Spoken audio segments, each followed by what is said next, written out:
John Ramirez was a high-ranking priest in Satanism, pursuing dark spiritual powers and actively fighting for evil to rule.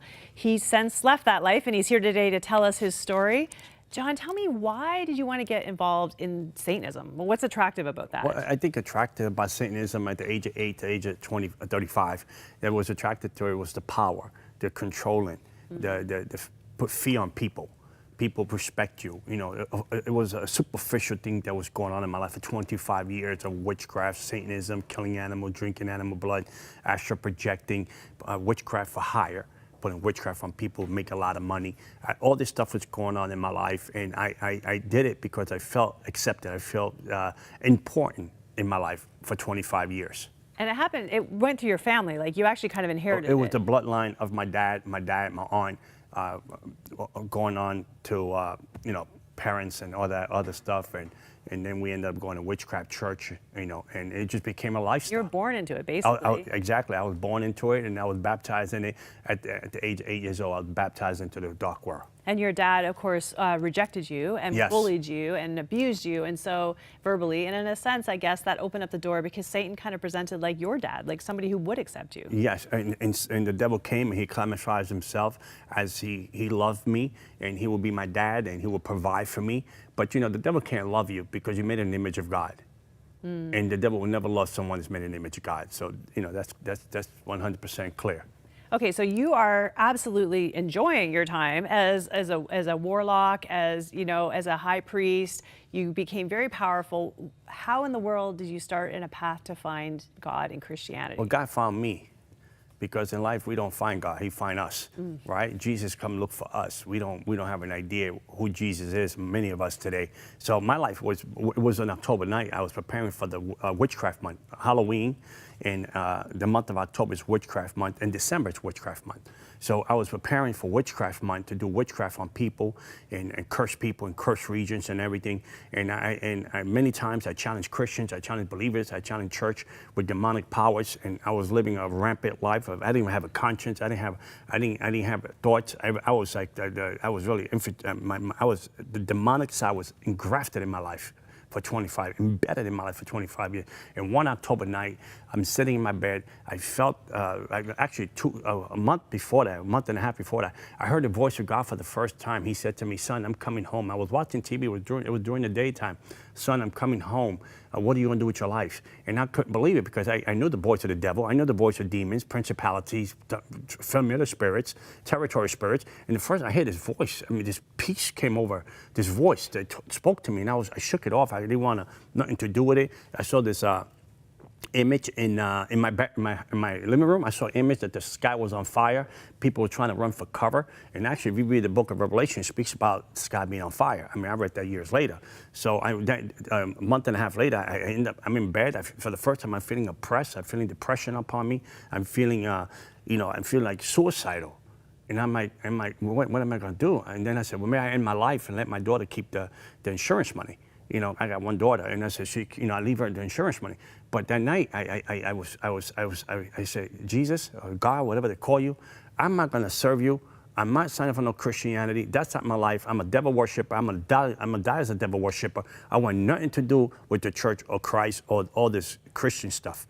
Nothing to do. But I felt like I was falling into the anesthesia sleep. And as I was falling into this anesthesia sleep, the only thing that came out of my mouth, it wasn't even my words. I said, "If you're bigger than my daddy, the devil, you show me tonight, leave me alone." And I went to this sleep. It was like anesthesia. And I ended up in this train that was going so fast. And then Jezebel was on the train calling me traitor, traitor, traitor. And make a long story short, the train hit hell. I ended up in hell. And the first thing any person says when you end up in hell, "I don't belong here." And I was walking through the portals of hell, and the ground was breathing. It's not like solid ground. It felt like marshmallow. The ground was breathing. I was trying to escape. I hear the wailing in the background. I'm trying to escape from this place that I knew that I didn't belong there. I tried to look for a window, a door to get out. And the devil showed up in hell and said, "I'm going to destroy you because I was your father. I gave you everything. I gave you powers. For 25 years, I took care of you. No one messed with you. People was afraid of you. And now you're going to leave me?" And I was like so confused. And the devil was talking to me in demonic tongue, by the way. And I was kind of confused. Saying, "No, I'm just confused. I don't know what I'm doing." I was trying to negotiate with the devil. And then he went to grab me in the cross of Jesus Christ in hell. And when the cross appeared in hell, it hit the devil, because the cross appeared between us and I. I had shorts and I had a shirt. I couldn't believe how this cross would appear in hell. I mean, it was not like I took it out of my pocket.